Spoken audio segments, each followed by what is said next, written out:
মুনাজাত করে না, মুনাজাত না করলে তাদের পিটন দাও। হাদিসটা শোনেন, মুনাজাত না করলে তাদের পেটন মারো।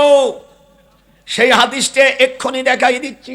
এই যে মৌলভী সাহেব, মিশকাত শরীফের 89 পৃষ্ঠা আল ফাসল সালাস, সেখানে এসেছে ফাওয়াসাবা ইলাইহি ওমর ফাখাযা বিমানকাবাইহি ফাহাজ্জাহু সুম্মা ক্বালা ইজলিস ফাইন্নাহু লাম ইয়াহলুক আহলুল কিতাব ইল্লা আন্নাহুম লাম ইয়াকুম বাইনা সালাতিহিম ফাসলুন ফারাফা নবী সাল্লাল্লাহু আলাইহি ওয়াসাল্লাম বাসারাহু ফাকালা আসাবাল্লাহু বিকা ইয়া ইবনুল খাত্তাব ক্বালা আবু দাউদ।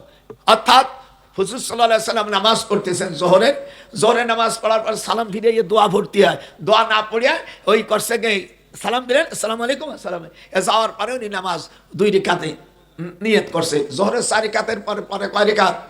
এটি জোরে করা, যারা নামাজ পড়ো না তারা বলো না, জোরে কয় রিকাত?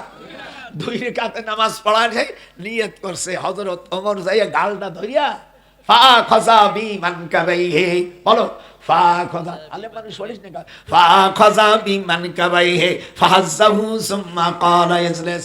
হযরত ওমর রাদিয়াল্লাহু তাআলা আনহুর শরীরে 18 মণ ওজন। এই লোকটা ওই লোকের ঘাড় ধরে এমন ভাবে চিবি দিয়েছে, ফাখাযা বাস পাকড় করতে हैं ফাখাযা বিমানকাবাইহি, ঘাড়ে ধরিয়া সুম্মা ক্বালা ইজলিস, ঘাড়টা ধরে চিবি দেওয়ার পরে কয় ভয় হুজুর দাঁড়াইয়া গেলেন যে এই দোয়া না করার কারণে পূর্বে আহলে কিতাবরা ধ্বংস হয়ে গেছে। এ খত্তাবের বেটা ওমর, তুই মার দিয়া ভালো কাজ করেছিস। এ আমাদের দেশের উলামা ভাইরা যারা মূর্খ মৌলবী,